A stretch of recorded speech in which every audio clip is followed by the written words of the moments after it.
Le pido que preste atención, vamos a estar leyendo en Nueva Biblia de las Américas y el mensaje de hoy se llama Altos y Bajos, porque hoy nos vamos a identificar con Jefté, ¿verdad? Una persona que tiene muchos altos y algunas equivocaciones graves y yo sé que usted y yo quisiéramos, pero si somos sinceros no es así, que nuestra vida fuera siempre de alto en alto, ¿verdad? Una ruta exponencial ahí hacia la santidad, pero resulta que no es así. Y entonces hoy vamos a identificarnos con un ser humano así como fue Jefté. Leemos de los versos 1 hasta el 11 del capítulo 11 de Jueces. Dice: Jefté el Galaadita era un guerrero valiente, hijo de una ramera.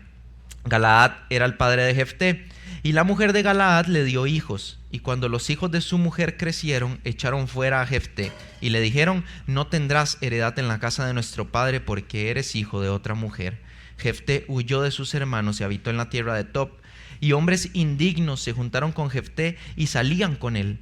Después de cierto tiempo sucedió que los amonitas pelearon contra Israel, y cuando los amonitas pelearon contra Israel, los ancianos de Galaad fueron a traer a Jefté de la tierra de Tob, y le dijeron a Jefté: ven y sé nuestro jefe para que peleemos contra los amonitas.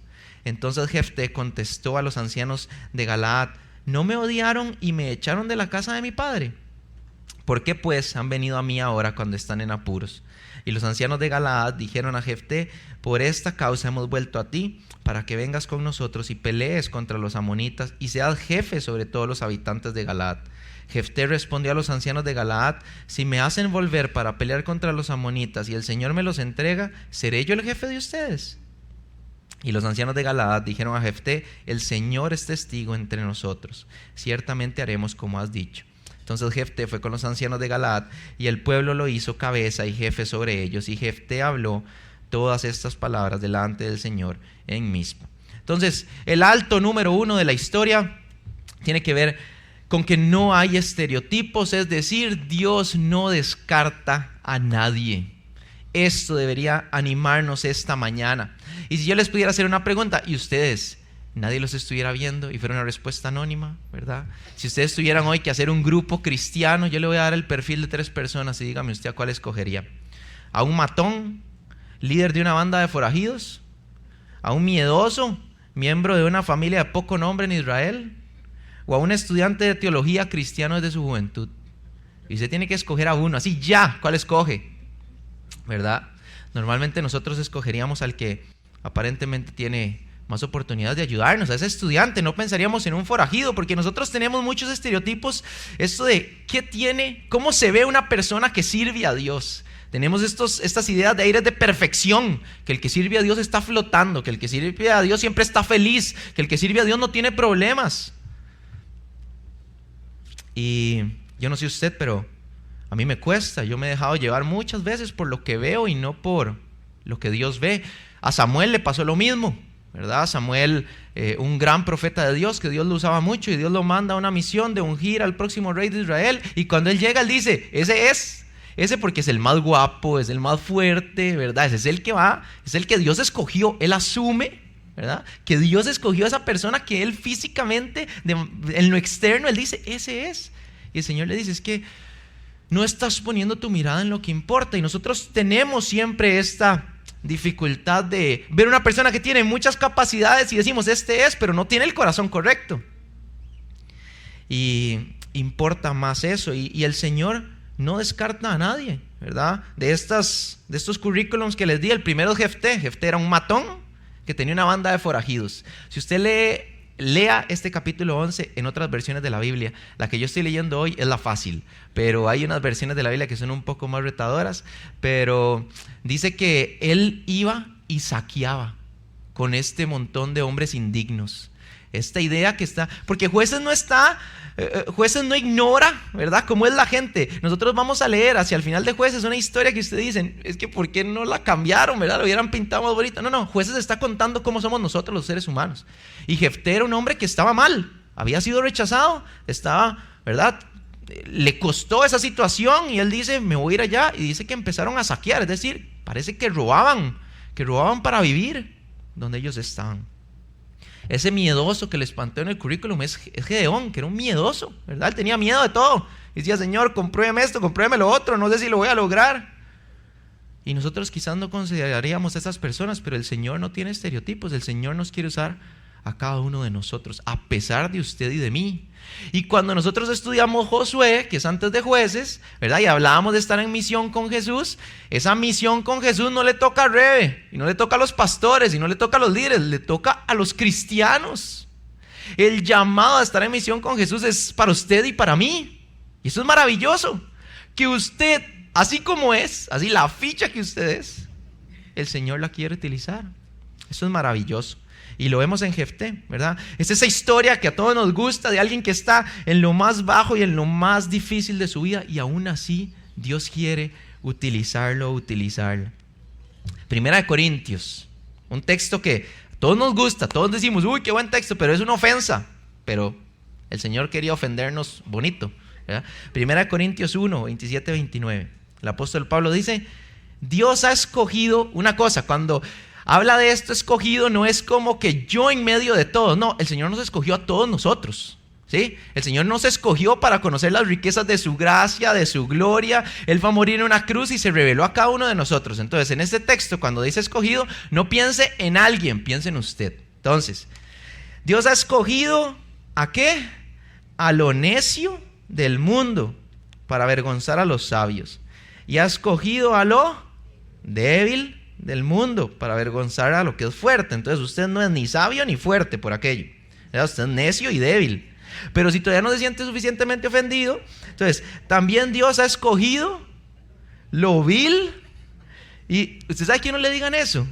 Sería divertido un día en la iglesia, ¿verdad? Usted vil, despreciado, venga para acá.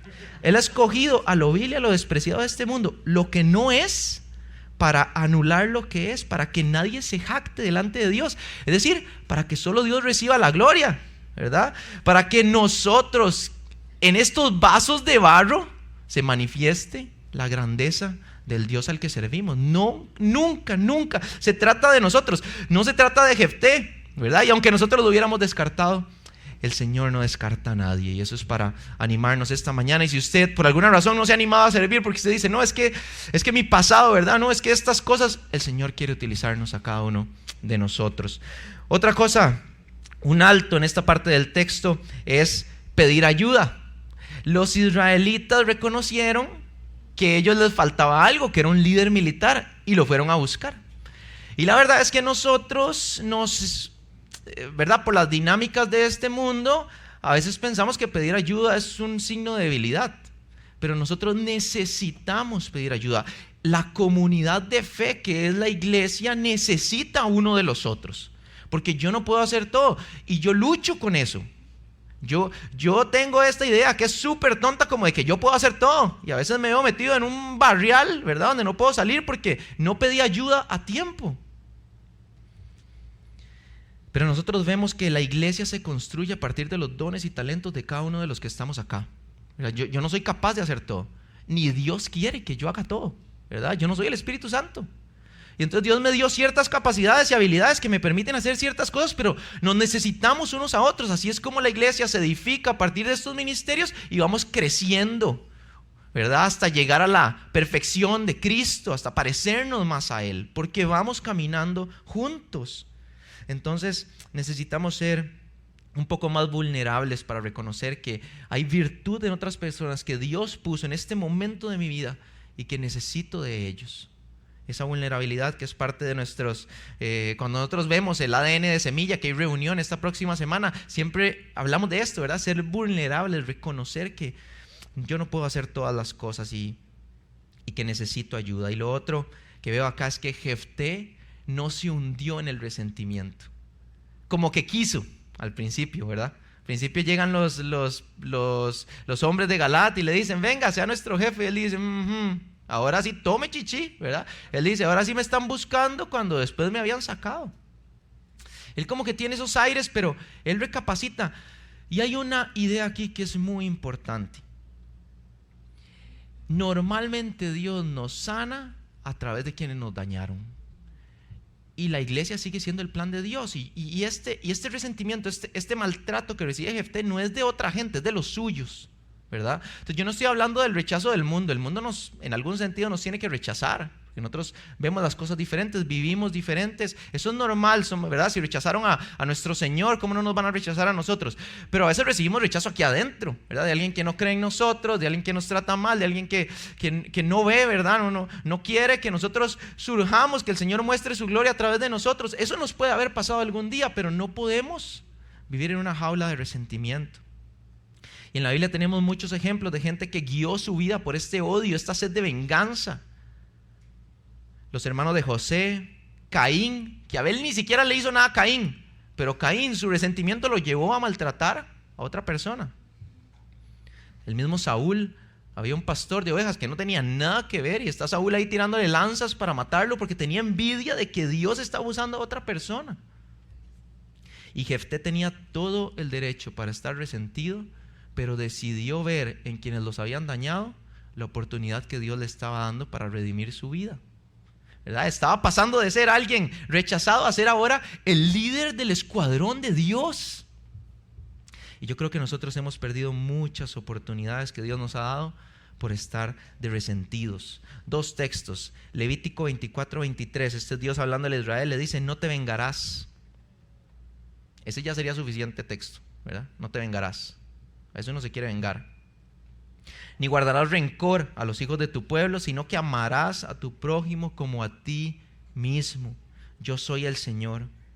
Efesios 4:31, líbrense de toda amargura. Esa idea, ¿verdad? Ese verbo, líbrense. Es decir, si usted tiene amargura, y sigue diciendo el texto, ira, enojo, gritos, calumnias, malicia, eso es una cárcel.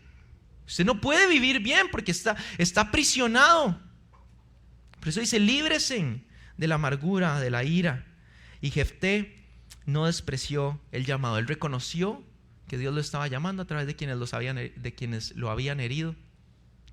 Y entonces él respondió a la voz de Dios. Ojalá que, si ese es su caso, usted pueda ver eso esta mañana. El alto número 2 es: ¿quién contra Dios? Nadie puede contra nuestro Señor.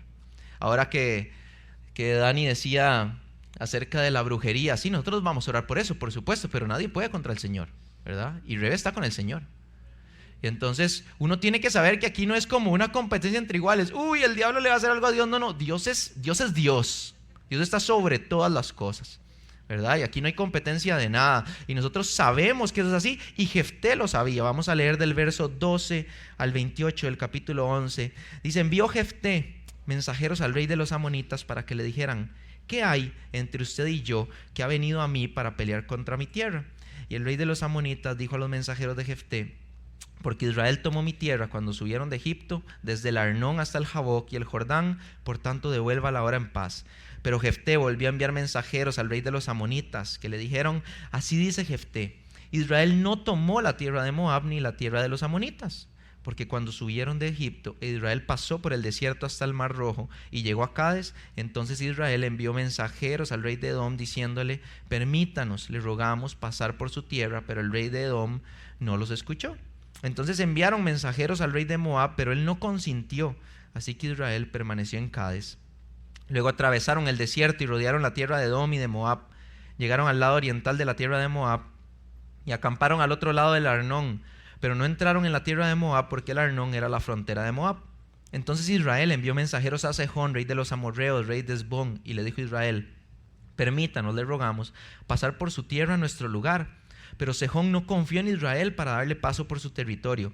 Reunió pues Sejón a todo su pueblo y acampó en Jaasa y peleó contra Israel. El Señor, Dios de Israel, entregó a Sejón y a todo su pueblo en manos de Israel y los derrotaron. E Israel tomó posesión de toda la tierra de los amorreos, los habitantes de esa región.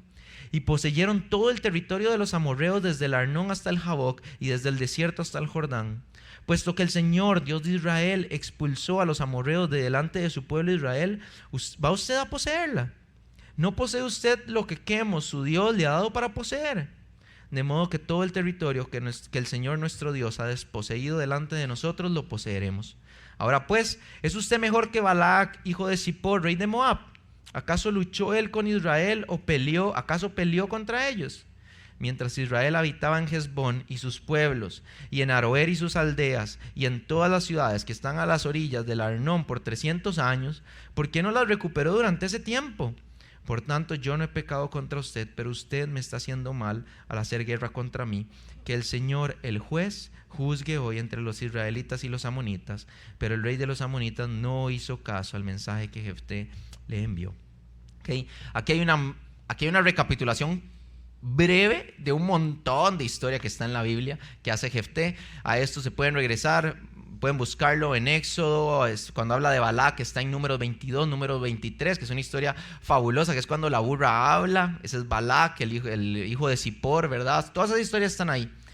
Y Jefté está recapitulando y diciéndole al otro rey, ¿verdad? Lo intenta hacer entrar en razón. Hey, antes de que nos agarremos, considere el asunto. El asunto es que usted se ha metido con Dios y usted siempre ha perdido, ¿verdad? Y el asunto es que se quiere volver a meter con Dios. Esa es la pregunta. ¿Quién puede contra nuestro Dios? Nuestro Dios fue el que desposeyó la tierra, nuestro Dios fue el que nos dio posesión, nuestro Dios es el que nos tiene aquí por 300 años, es nuestro Dios. Él reconoce que es Dios el que le ha dado las victorias.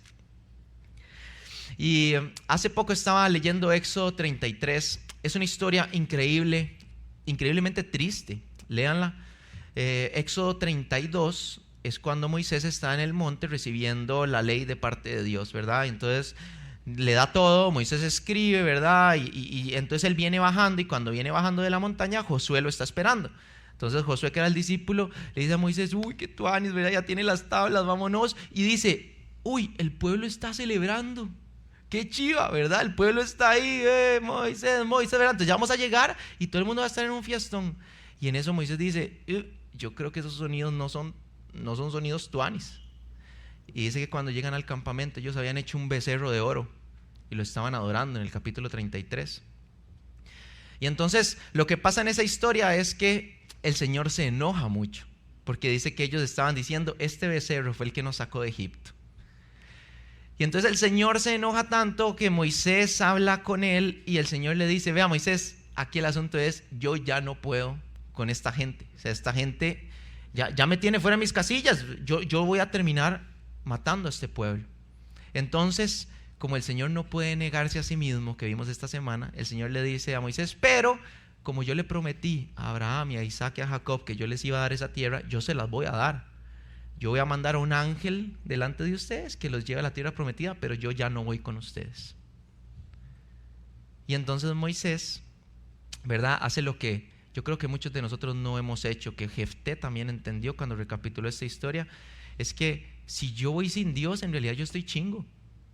Y yo creo que yo he tomado muchas decisiones sin Dios, ¿verdad? Que porque me apresuro o por lo que sea, y yo pretendo caminar sin Dios sin darme cuenta que la única forma de obtener victorias que realmente importan en mi vida es si Dios está conmigo.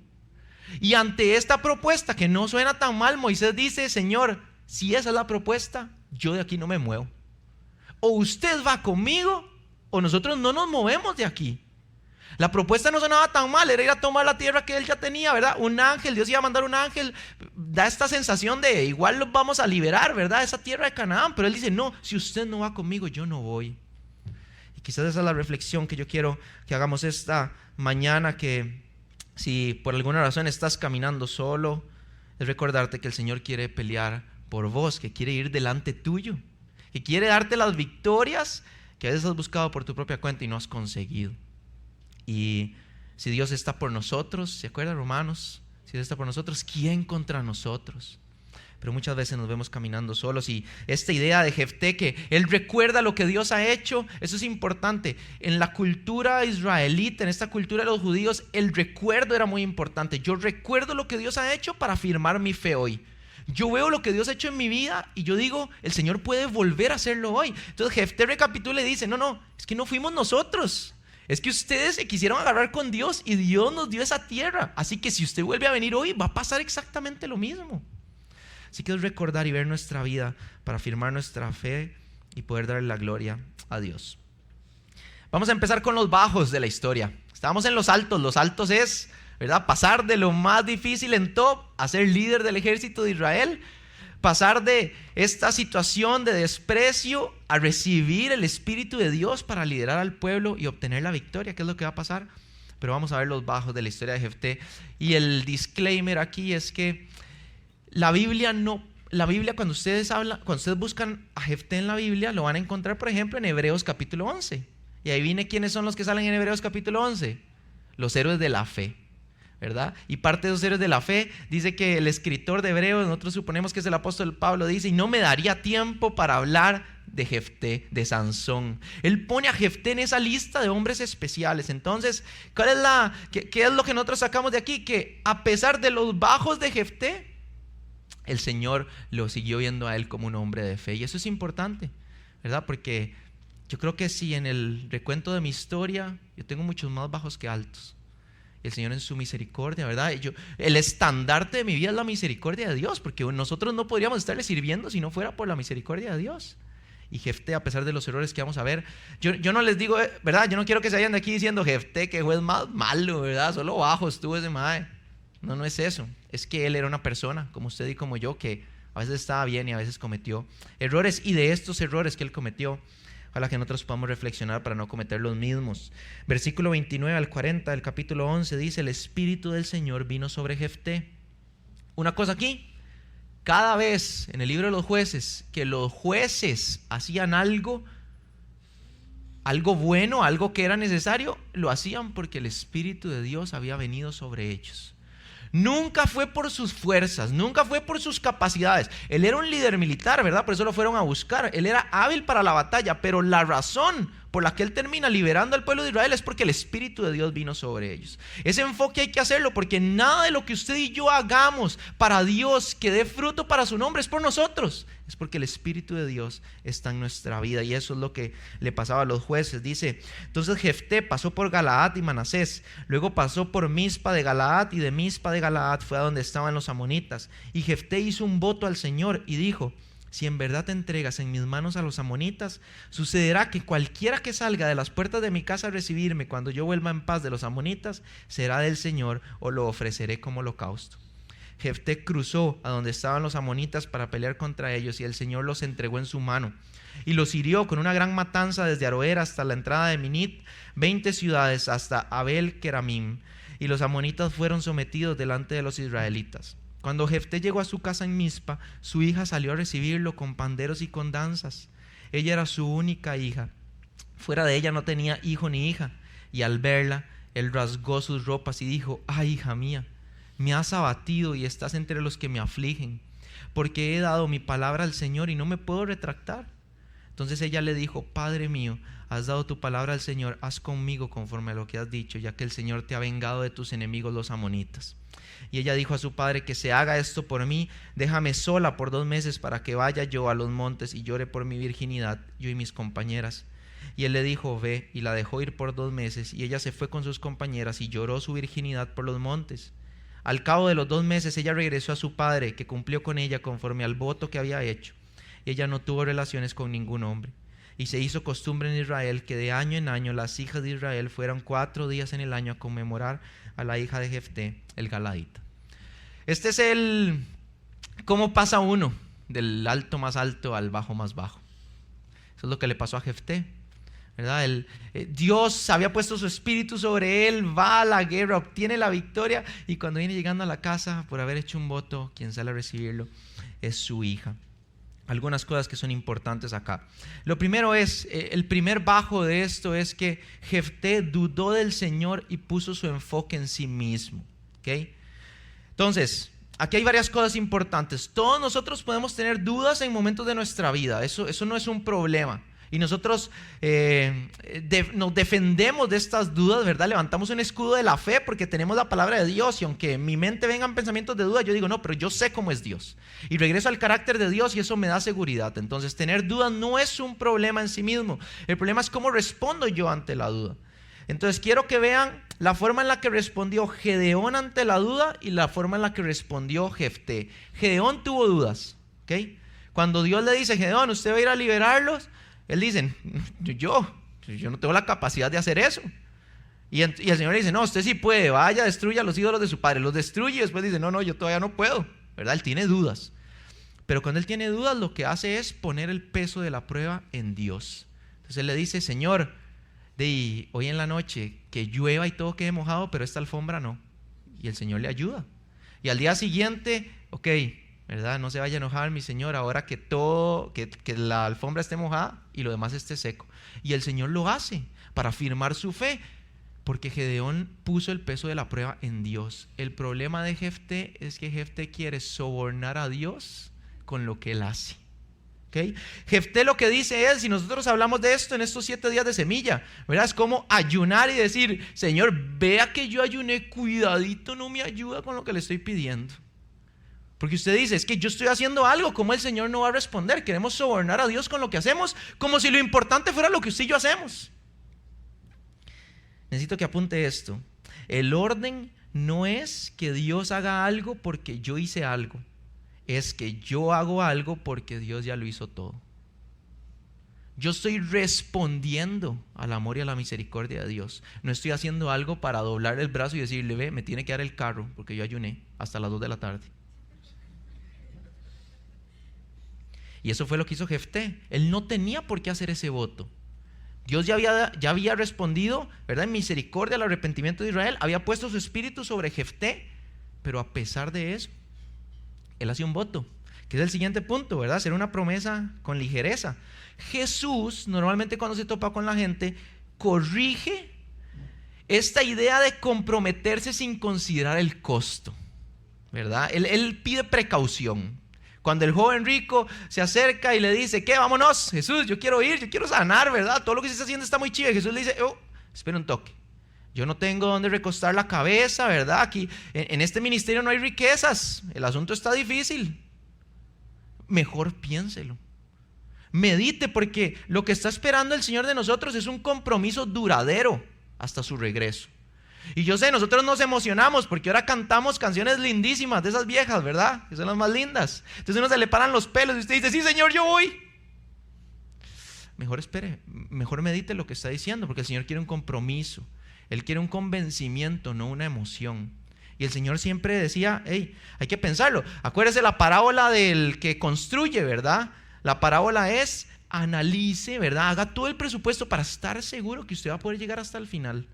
No vaya a ser que a mitad de palo usted diga, mejor me devuelvo. Jesús propone cautela. Eclesiastés capítulo 5, versos del 1 al 7. Este es Salomón escribiendo, un hombre sabio. Dice, guarda tus pasos cuando vas a la casa de Dios y acércate a escuchar en vez de ofrecer el sacrificio de los necios, porque estos no saben que hacen el mal. No te des prisa en hablar, ni se apresure tu corazón a proferir palabra delante de Dios, porque Dios está en el cielo y tú en la tierra, por tanto sean pocas tus palabras. Porque los sueños vienen de la mucha tarea y la voz del necio de las muchas palabras. Cuando haces un voto a Dios, no tardes en cumplirlo, porque Él no se deleita en los necios. El voto que haces, cúmplelo. Es mejor que no hagas votos, escucha, es mejor que no hagas votos a que hagas votos y no los cumplas. No permitas que tu boca te haga pecar y no digas delante del mensajero de Dios que fue un error. ¿Por qué ha de enojarse Dios a causa de tu voz y destruir la obra de tus manos? Porque en los muchos sueños y en las muchas palabras hay vanidades. Tú, sin embargo, teme a Dios. El texto nos dice varias cosas. Que delante de Dios no prometamos cualquier cosa que se nos venga a la mente, ¿verdad? Esto no es año nuevo, donde usted empieza, este año yo sí hago ejercicio, este año yo no vuelvo a comer las pum, ¿verdad? Que quede chocolate, este año yo no vuelvo a hacer eso. Ese no es el momento para hacer promesas vacías. Delante de Dios no prometamos cualquier cosa, y si prometemos algo, lo cumplimos. Y nosotros, ¿verdad? Hablo del ser humano en general, hemos perdido el peso de nuestras palabras, de decir algo y respaldarlo con acciones. Bueno, en eso nosotros sí podemos resaltar a Jefté, que habiendo prometido lo que prometió, él lo cumplió. De hecho, si hay un ejemplo de sometimiento espectacular en la Biblia, es la hija de Jefté, ¿verdad? Yo siendo la hija de Jefté, la rayo, hago algo, ¿verdad? Pero ella lo que le dice es, usted le prometió eso al Señor y el Señor le dio la victoria. Yo me entrego a eso, a esa promesa. Entonces, ¿verdad? Esta fragilidad, esta ligereza por decir cosas y no cumplirla, nosotros debemos recuperar esta idea de ser honorables en lo que decimos. Y yo lo veo en las pequeñas cosas y en las grandes. Alguien nos dice como, hey, ¿puedes estar orando por mí por tal cosa? Sí, yo oro. ¿Usted se acuerda? ¿Le ha pasado? ¿Verdad? Que después yo vuelvo a la persona y yo dije, uy, me había dicho que orara y yo ni me acordaba. Porque nosotros tenemos esto, ¿verdad? De decir cosas, de hacer promesas así. No, yo hago esto, yo hago lo otro. Y ayer vacilábamos, pero yo siempre digo, un chiquito está, ¿verdad? Intenso. Y usted le dice, no, ahora yo lo llevo a la Pops y se calma. Y usted está esperando que después se duerma porque usted no lo quiere llevar a la Pops, ¿verdad? Porque eso va a ser peor. O sea, nosotros decimos muchas cosas que no estamos dispuestos a cumplir. Pero en los términos que realmente importan, en los términos de las cosas relevantes, ojalá que nosotros midamos el peso de nuestras palabras, que fue lo que no pesó Jefté al hacer una promesa con ligereza. Ahora, nada más muy brevemente, les voy a dar una perspectiva de lo que significa esto que pasó con la hija de Jefté. Si ustedes leen otra versión de la Biblia que no es Biblia de las Américas, es un poco más retador el texto. Léalo en su casa. Si tiene alguna pregunta, puede hablar conmigo durante la semana. Pero nosotros no vemos que el texto signifique que realmente Jefté sacrificó a su hija. Muchas lecturas en muchas versiones da esa impresión, ¿verdad? Pero por el original, el fraseo que hace Jefté, que es un poco confuso, por eso esta Biblia lo traduce con te lo voy a entregar, ¿verdad? Quien salga a recibirme la voy a entregar al Señor o lo voy a sacrificar. Entonces da esta idea de que si es una persona te la entrego, si es un animal, ¿verdad? Lo sacrifico. También nosotros vemos que no sacrificó a su hija por varias razones. Primero, porque sacrificar a un ser humano era abominación a Jehová, ¿verdad? De hecho, eso era lo que hacían los pueblos de Canaán, que Dios les dice, cuidadito, ustedes sacrifican a una persona. Entonces Dios jamás hubiera aceptado un sacrificio de una persona. Si lo iba a sacrificar, tenía que ir a sacrificarlo al templo y ningún sumo sacerdote iba a sacrificar a una persona porque eso era abominación a Dios. Y además de eso, porque la hija de Jefté lo que va a llorar al monte no es que la van a matar, lo que ella va a llorar es que no va a tener hijos, ¿verdad? Aquí el sacrificio que están haciendo ambos es que ella no va a tener hijos, no se va a casar, que eso era esencial para las mujeres en ese tiempo, y él no iba a tener descendencia. Por eso el texto afirma, él no tenía ningún otro hijo, ninguna otra hija. Es decir, Jefté se va a olvidar de la historia de Israel porque no va a tener su descendencia. Ese era el sacrificio que ellos estaban haciendo.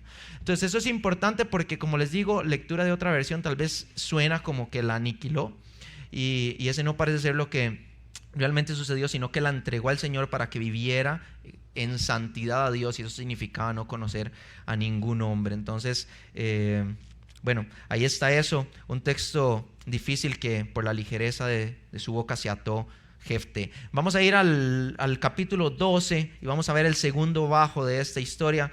Vamos a leer hasta el versículo 7. Dice: los hombres de Efraín se reunieron y cruzaron el Jordán hacia el norte.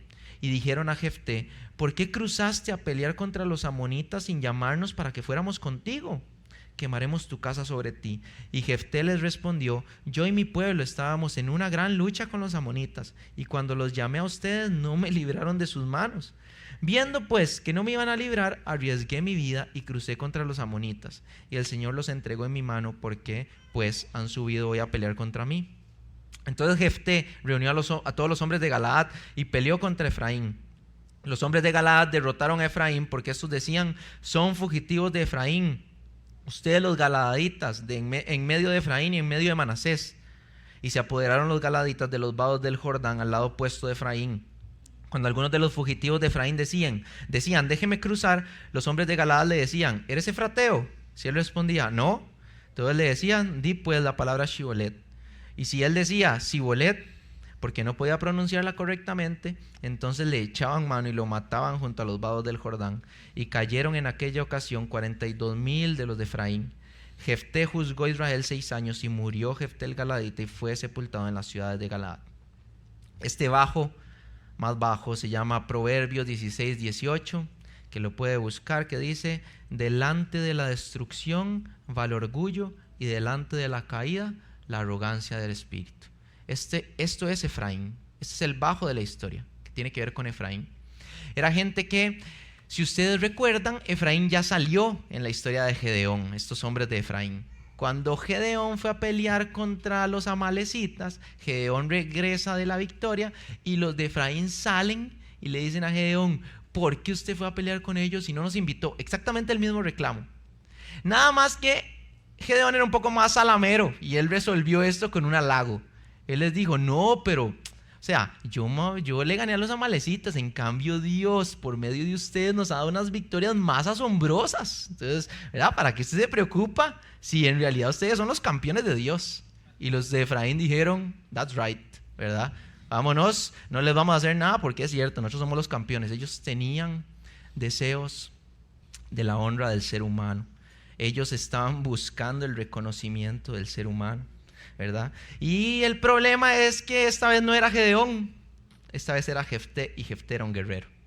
Y además de eso le tocaron un nervio, porque le dijeron, ustedes son fugitivos de Efraín. Y él era un fugitivo, ¿verdad? Le recordaron su historia y él dijo, ajá, ahora empieza a decir Shibolet, a ver si le creo, ¿verdad? La arrogancia y el orgullo lo termina alcanzando a uno, y los alcanzó en este caso. La mayoría de gente que exige reconocimiento vive en el resentimiento. O porque no se lo damos, o porque si se lo damos no le dimos suficiente. Y el problema es que los cristianos a veces somos así, estamos buscando que nos reconozcan, ¿verdad? Qué lindo lo hizo, uy, ¿verdad? Que salga en la foto, uy, que le aplaudan. Y no parece que el reino de los cielos sea así. Cuando Jesús habla de su reino, dice, mi reino es totalmente diferente. Juan capítulo 5, versículo 44. Este es un texto largo donde Jesús está peleando con los fariseos, porque la actitud de los fariseos siempre era querer el reconocimiento de las personas. Y Jesús le dice, por eso es que yo no puedo con ustedes, ¿verdad? Porque ustedes solo están buscando el reconocimiento de las personas. Y entonces llega el clímax en este verso 44 que dice, ¿cómo pueden creer cuando reciben gloria los unos de los otros y no buscan la gloria que viene del Dios único? Les voy a leer en Nueva Traducción Viviente. Con razón les cuesta creer, pues a ustedes les encanta honrarse unos a otros, pero no les importa la honra que proviene del único que es Dios. El deseo de recibir honra de nuestros iguales nos impide tener fe en Dios. Ellos no podían, tenían tanto deseo de ser reconocidos en esta tierra que no podían poner su mirada en Cristo. Entonces Jesús se enoja con ellos por eso.